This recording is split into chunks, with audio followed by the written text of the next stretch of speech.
Hey everybody, it's Gil here with the Sailing Vessel Dream Chaser, and in last week's video we got a little personal. We shared kind of what was going on a little bit in our lives.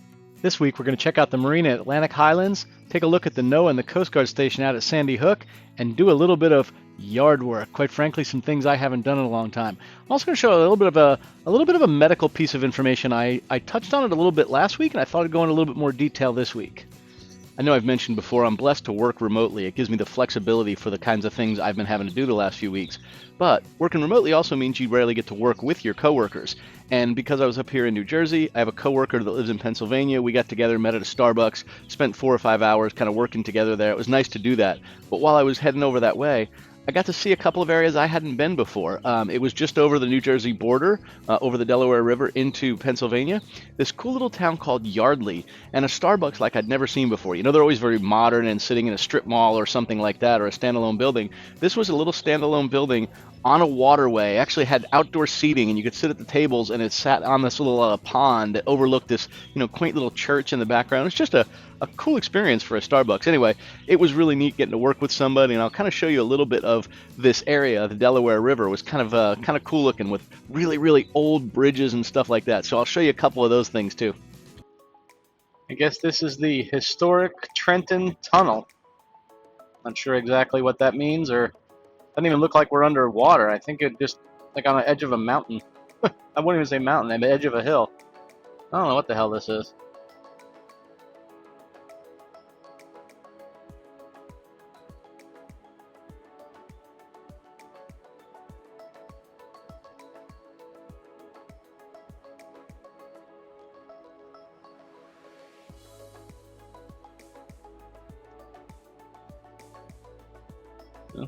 Not so exciting, but oh well.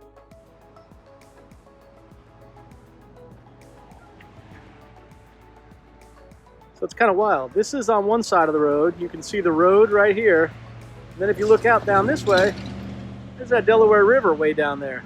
So I have a coworker that lives on the other side of the Delaware River in Pennsylvania, and decided to go ahead and get together today and do a little bit of work together. We met at a Starbucks, and it was just a good way to get out of the house and do a little bit of work with a coworker that we don't get to see too often since we all work so remote. But I thought this was pretty cool, this bridge right here. Let me show you a closer look. Oh, it's the Calhoun Street Bridge between Trenton and the Pennsylvania side. Goes right over the Delaware River. The water's moving pretty quick, actually.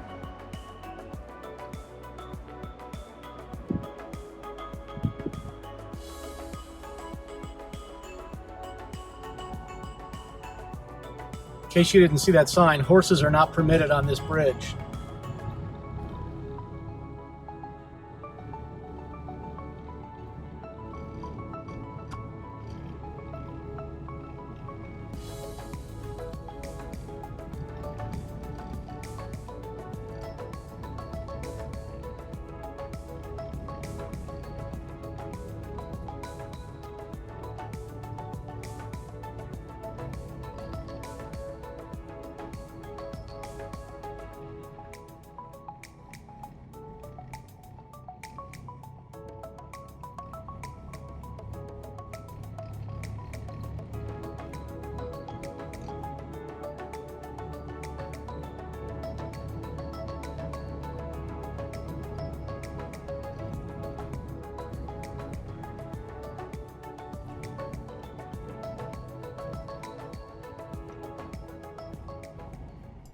I think I mentioned in last week's video, my dad did fine after his surgery, but the day after his surgery, he has this intermittent Afib, and unfortunately, Afib kicked in for him, and in his weakened state, it didn't kind of go away like it normally does.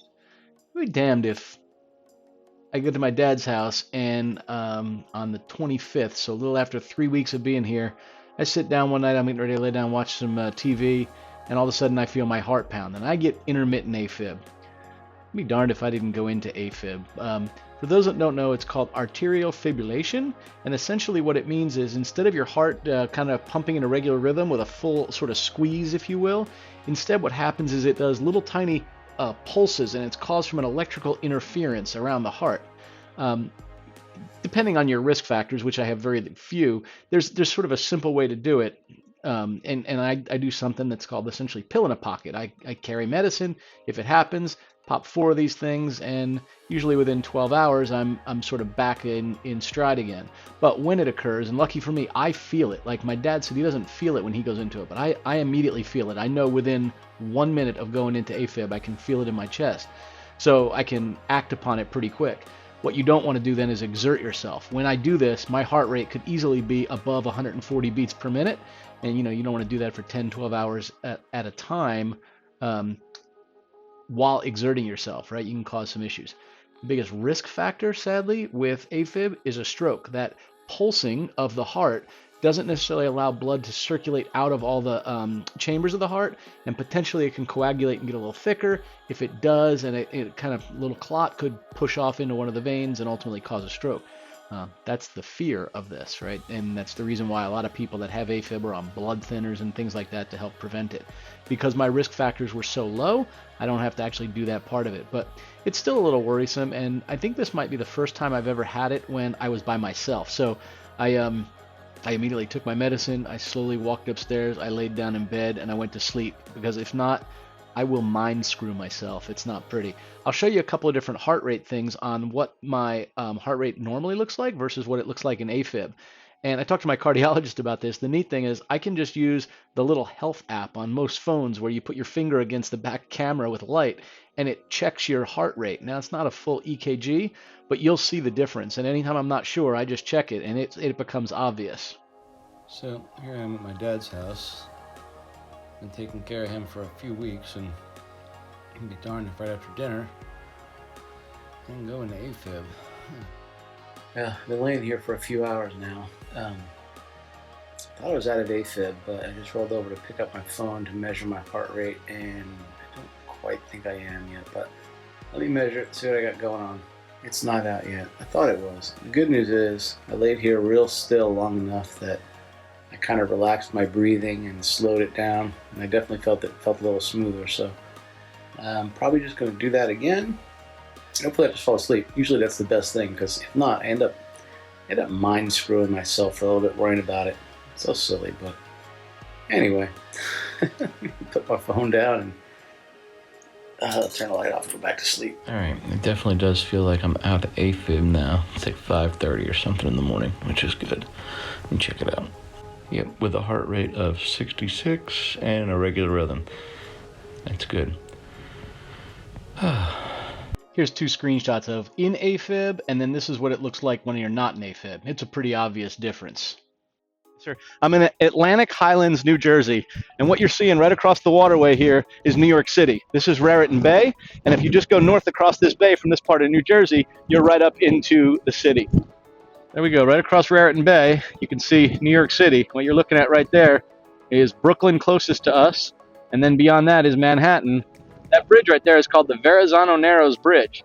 What's interesting is when Deb and I took a trip to Italy, we actually went to the Verrazano winery, and it turns out that the family that migrated to New York was from Italy, and they actually named that bridge after him. There's one of the stones that came from the property in the wine country of Italy, and they put it at the base of one of those columns. It's kind of a neat little bit of history. I didn't know any of that until we grew up here and knew this bridge the whole time. My dad would take his boat across it. We'd go see the Statue of Liberty across there, the whole bit. And as an adult, I go to Italy to a little winery and hear that history. It was really pretty cool. I was walking on this dock. I'm about 15 feet off the water, and it's blowing like stink. I'm doing it wrong. There's an old work boat right there. They have quite a few dinghy docks here because a lot of the sailboats just get moored right inside of this breakwater.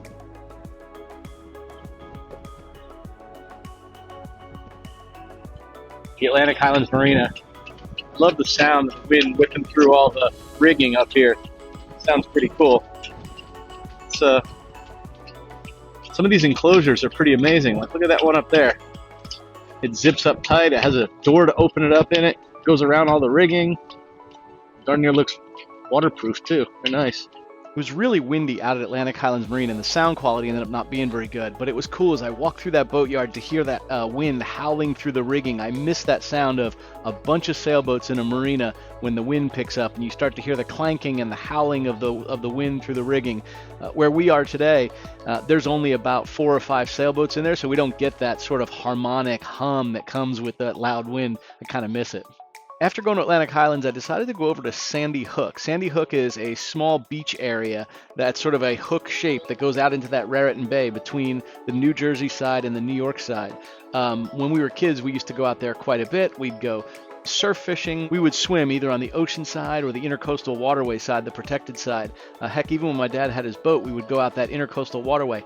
I think that might be called the Navesink River, but we would take it from Long Branch and go all the way out past Sandy Hook, and we would go out into Raritan Bay and out into the Atlantic Ocean to go fishing. So that was always really cool as a kid too. But I decided to go out to Sandy Hook and just sort of explore.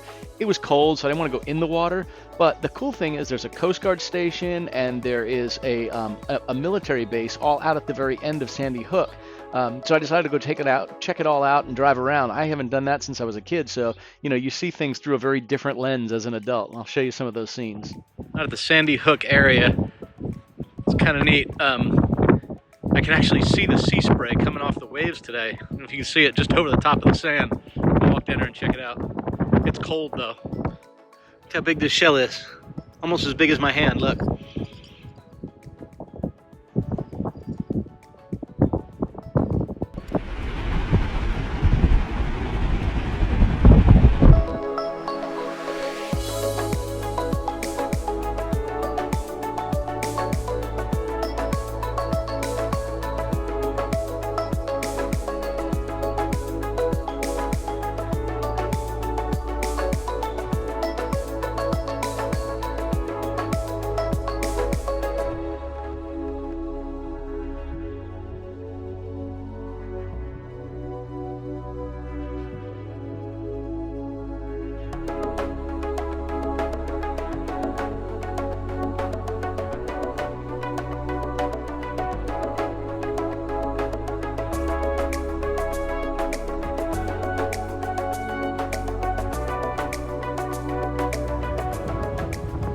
Very pretty. That's the Sandy Hook Lighthouse.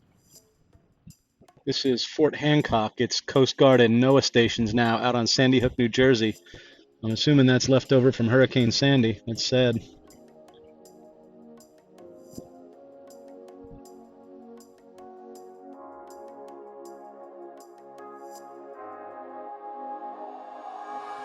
This is really cool. It's an old, I don't know, it says battery potter, but it must be some kind of a stronghold. It says it was erected in 1892. What's that for a cannon? But I want you to look at this. This is what happens when a storm like Sandy comes through here. These are all pretty torn up from Hurricane Sandy a few years ago. They were old to start with, and not an active military installation, so probably reserves or something like that.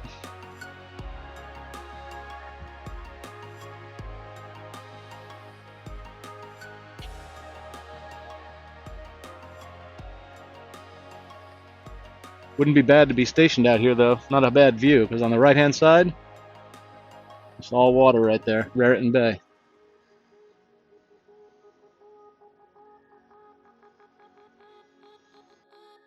I'm mowing grass today, man. I haven't done yard work in I don't know how long.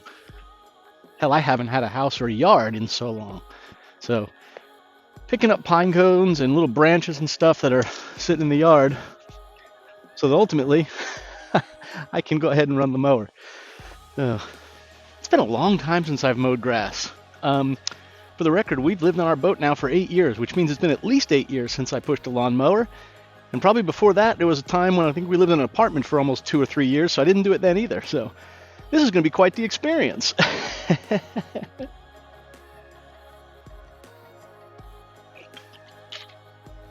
Shit.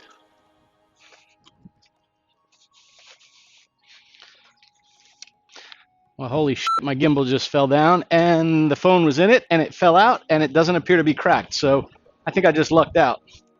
Well, we'll see how this goes, folks, but time to get the lawnmower going.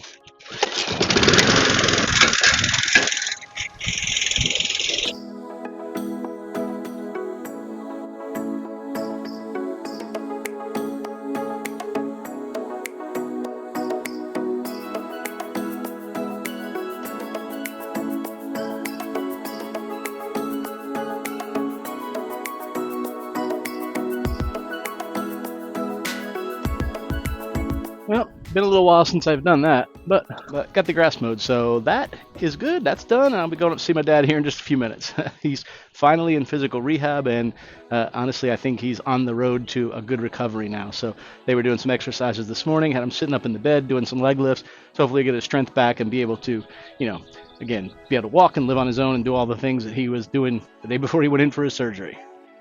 Well, after getting some yard work done, I decided to go ahead and pamper myself. I went and got a pedicure. Yep, pretty manly, but it feels really good.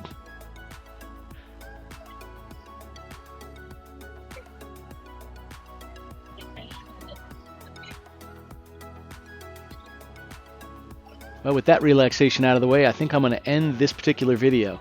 I do appreciate everybody's patience as we've had a little bit of a change in our content over the last few weeks just due to life circumstances. I think today I might actually take a drive down to Atlantic City and check some stuff out. So if there's something interesting down there, I'll capture a little bit of it on film. We'll see. See y'all next week. From Gil, not aboard sailing vessel Dream Chaser. Safe sailing, y'all.